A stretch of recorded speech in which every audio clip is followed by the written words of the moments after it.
अब तक आपने देखा। मैंने पता कि तुझे कौन सी चिंता खाई जा रही है, पर मैं इतने बड़े दिल का इंसान ना हूँ कि अपने बाबूजी के गुनहगारों को माफ कर दूं। मैं तब तक चैन की सांस ना लूंगा जब तक अपने बाबूजी के गुनहगारों को ना सजा ना दे देता।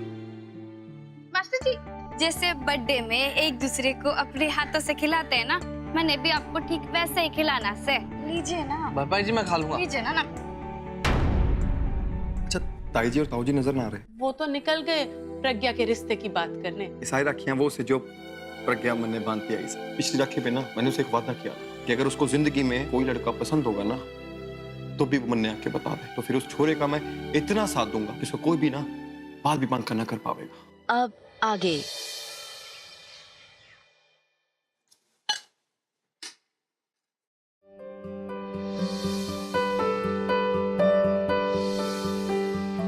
हमारे को बहुत खुशी है आप फर्स्ट आए हो क्लास में।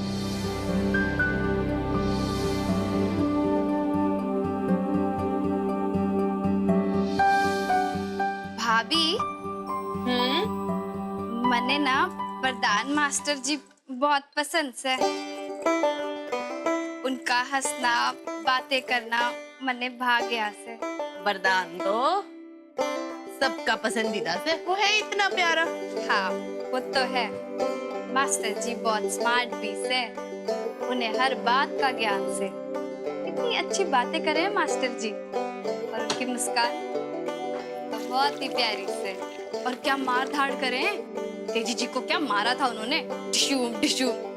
मैं तो ओके कहवे भाभी फैन हो गई थी उनकी।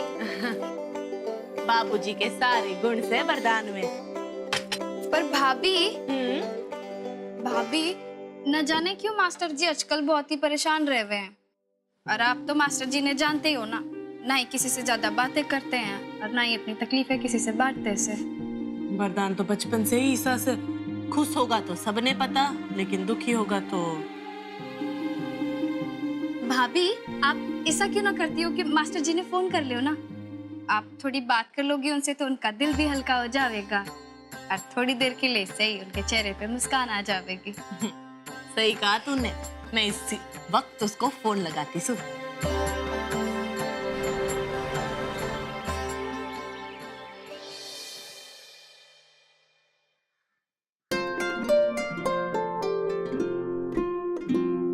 माँ। अरे वरदान, जी। तू आ गया? हाँ माँ आ गया। केवा तो की कहीं पे भाभी ना दिख रही। अरे वरदान, तू तो अपनी भाभी को अच्छी तरह से जाने से 24 घंटा उसकी नाटक नौटंकी चालू से। इब्ना बेहोशी का बहाना करके अंदर आराम कर रही से, लेकिन मैं भी कोई कम ना सू। उसकी जो जबरदस्त घटिया घूस लेने की आदत से ना ऐसा सबक सिखाऊंगी कि असल में भी उसने किसी से पैसे लेने होंगे ना तो 100 बार सोचेगी। हाँ जी। अच्छा, तने भूख लगी होगी, मैं थाली लगा अरे नहीं माँ, थाली वाली मत लगाओ, हमारा पेट भरा है, मैं बाहर से खा के आया हूँ। हैं? बाहर से कहाँ से खा के आए हो? वो माँ भरपाई जी के साथ बाहर गया था तो उन्होंने बड़े प्यार से समोसे। माँ वो भरपाई जी हमारी क्लास में है ना, तो वो फर्स्ट आई तो उन्होंने तब समोसे। अच्छा, ठीक से चल। जब थारी को भूख लगे ना तो मैंने बता दे, मैं थाली परोस दूँ, ठीक से? जी।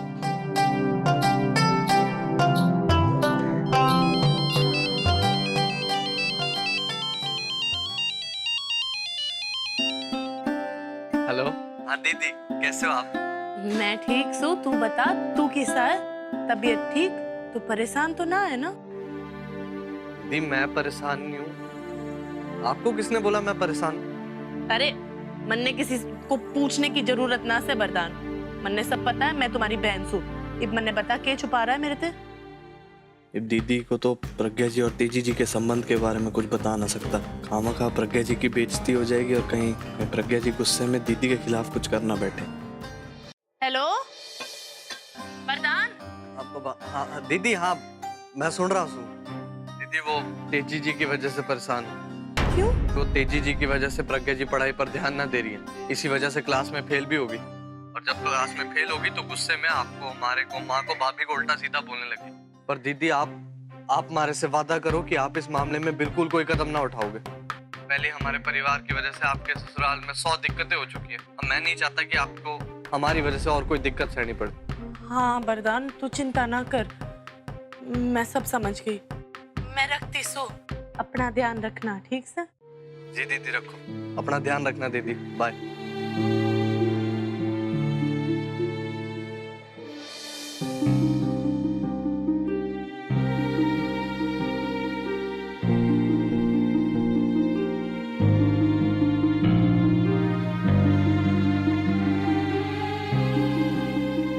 अरे लक्की जी, आप अब तक राखियों के साथ बैठे हो?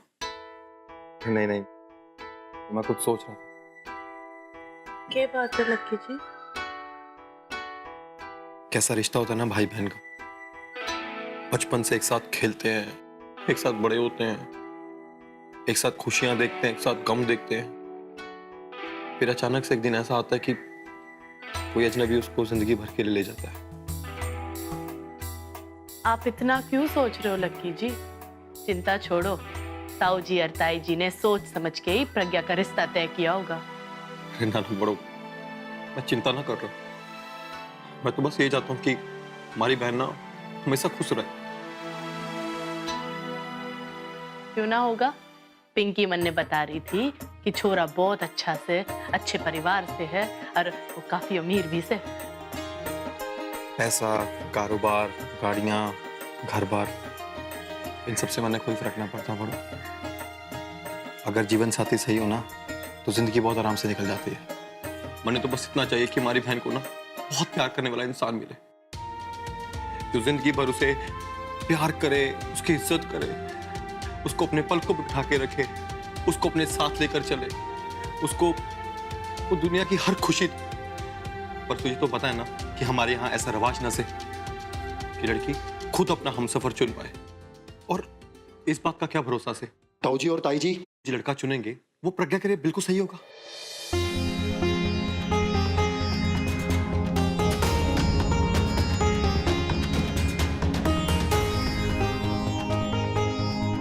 हमारा रिश्ता भी तो माँ बाबूजी ने ही तय किया था।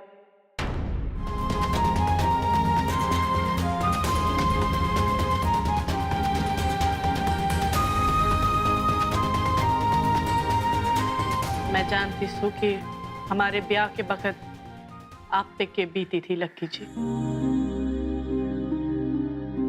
पर ब्याह के इतने समय बाद मैंने एक चीज तो समझ में आ गई सर कि ब्याह एक गाड़ी समान होता है जिसमें पति और पत्नी दोनों पहिए होते हैं, और अगर दोनों पहिए अलग अलग दिशा में जा रहे से और उनकी कोई तालमेल ना से तो गाड़ी आगे कैसे बढ़ेगी?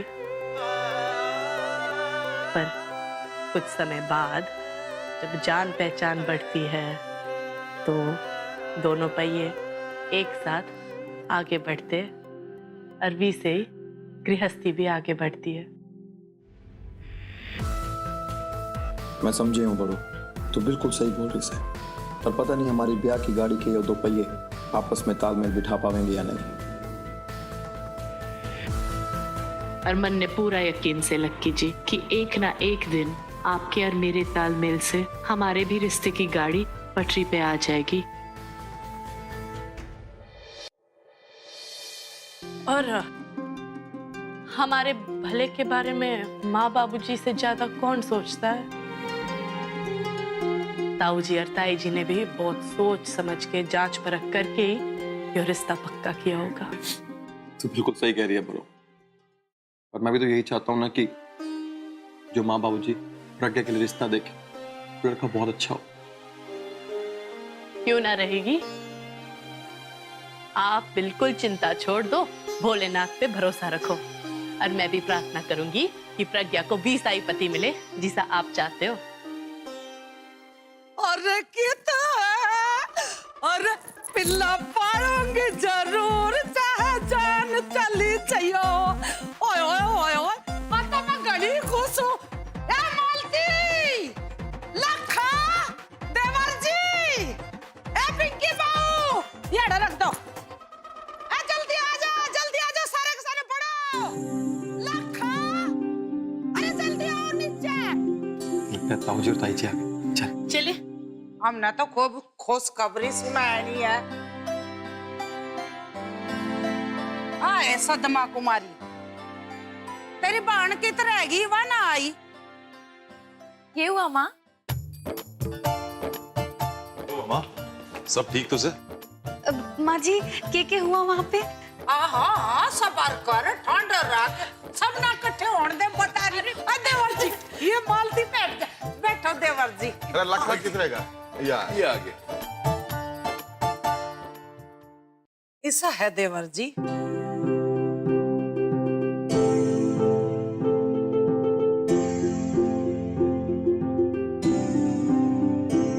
इब जो बात मैं तुम सब ने बताने जा रही हो ना, तुम उसने सुनकर बहुत खुश हो जाओ। आज मैंने बहुत बड़ा फैसला लिया है प्रज्ञा के लिए।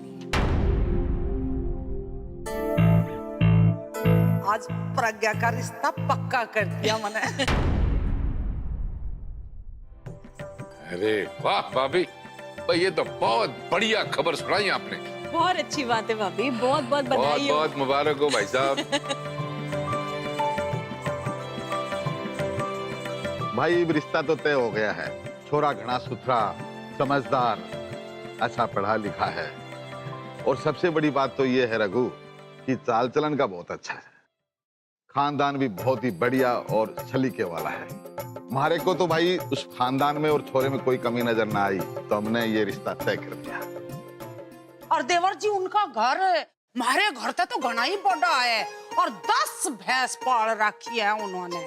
और जमीन देवर जी पूछो ही मत ना, जमीन तो जाता ही निगाह जावे ना, उन्हीं की जमीन दिखाई देवे है। ट्वेल, खेती, ट्रैक्टर, बस के बताऊं कोई चीज की कमी नहीं।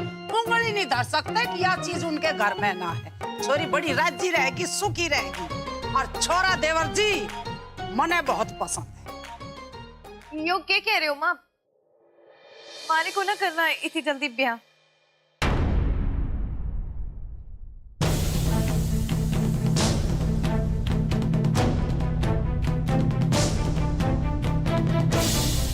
मतलब क्या है तेरा? ये बताना किस बात की तकलीफ से है? तकलीफ? माँ मैंने तो देखा भी ना है, मैं जानती भी ना हूँ, ऐसे कैसे कर लूँ मैं किसी से भी ब्याह?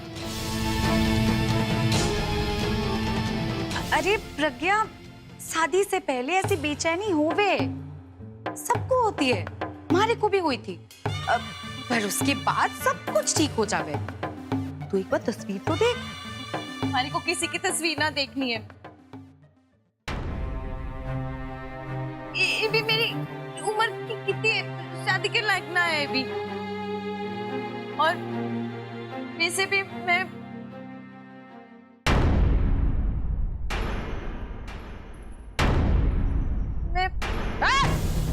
ज्यादा चू चपट करी ना तो वह बकरियों के बीच में बांध दिया होंगी आगे कैसी मंज में। फालतू बोल रही है।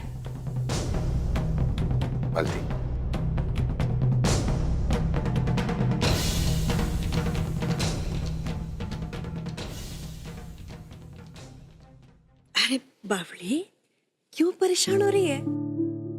देख बेटा, हर छोरी का मन घबराता है जब उसके रिश्ते की बात शुरू होती है, लेकिन बाद में ना सब ठीक हो जाता है।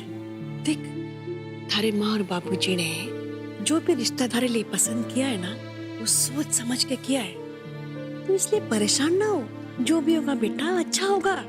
अपने मन से डर को बिल्कुल निकाल दे ना। ना भाभी, सब ठीक है। थोड़ी सी घबरा रही है, चिंता की बात ना है।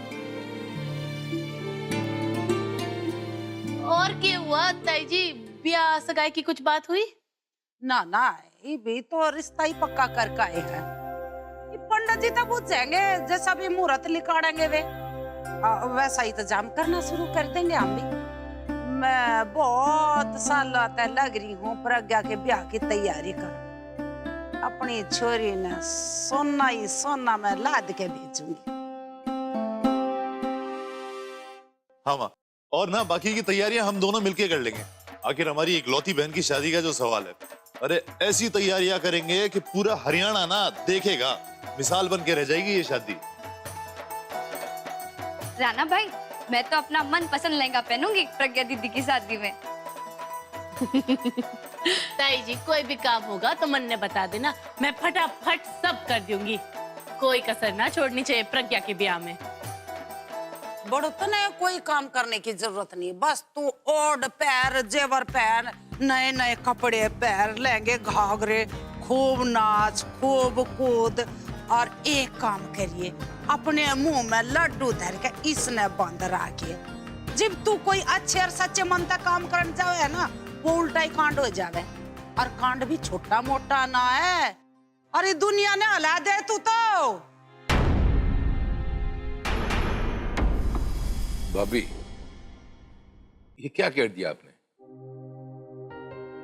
क्या ऐसा कर दिया है कोमल बिटिया ने, या क्या कह दिया है? मतलब देखो देवर जी, इसमें बुरा मानने की बात ना, अब तुम तो देख ही रहे हो, इस घर में रोज कोई ना कोई नया कांड हो जावे है, और सबने बेरा है कि हर कांड में कहीं ना कहीं बड़ों का हाथ हो। और मैं नहीं चाहती देवर जी कि जब ताई मेरी छोरी का ब्याह होवे कि मैं कोई जोखम उठाऊं। सुन लिया ना सबने? सही कह रही हैं भाभी। देखो भाई, छोरी का ब्याह है, इसमें कोई कमी नहीं रहनी चाहिए। और बड़ो, थारे तो मैं हाथ जोड़ती हूँ, हर काम से दूर ही रही हो, क्योंकि कोई भी गड़बड़ी की शुरुआत होती है ना, वो थारे से होती है। तो तू तो हर काम से दूर ही रहना।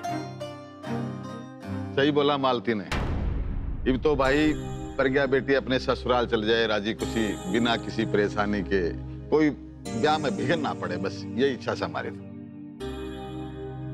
ताई जी, मुझे लगता है कि आज तक जो भी बड़ों ने किया है ना, वो बिल्कुल सही किया।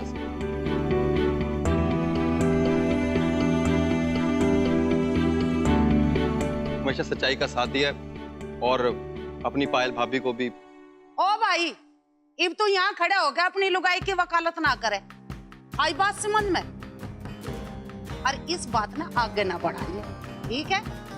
लकी जी, ताई जी सही कह रही से, आप जाने दीजिए। अब तो बस प्रज्ञा का ब्याह शांतिपूर्वक हो जाए, यही तो हम सबका फर्ज से।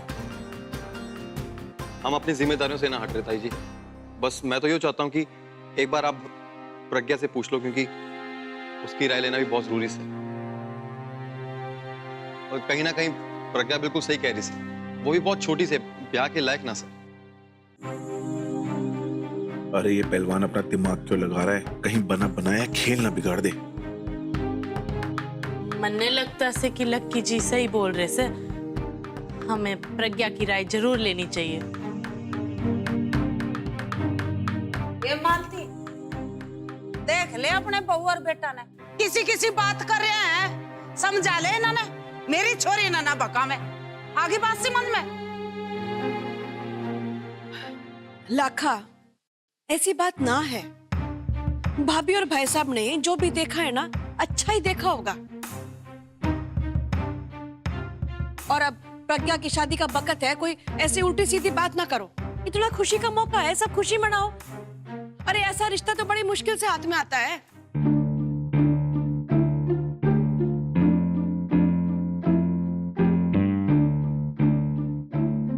सुन लकी, कोमल, अब रिश्ता तय हो गया है तो क्यों ना हम बाकी की शादी की तैयारियां करें। अब माँ और बाबूजी ने जो किया है वो ठीक ही किया होगा ना।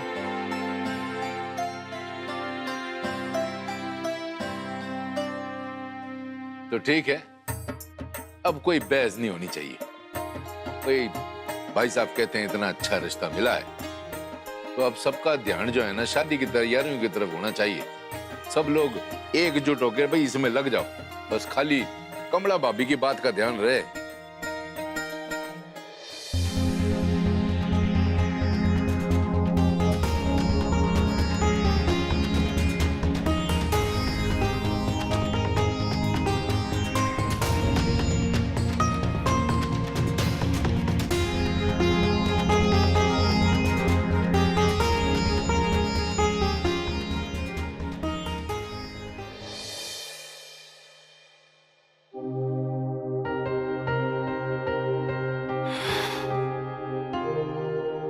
क्या होगा प्रज्ञा का?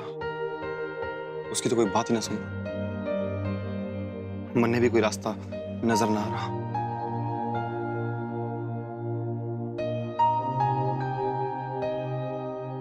सुनिए लक्की जी, मन्ने ऐसा लग रहा से कि प्रज्ञा यो रिश्ते से बिल्कुल खुश ना से। कि तन्ने मन्ने ऐसा लग रहा से, जरूरी नहीं कि आपको भी ऐसा ही लगे।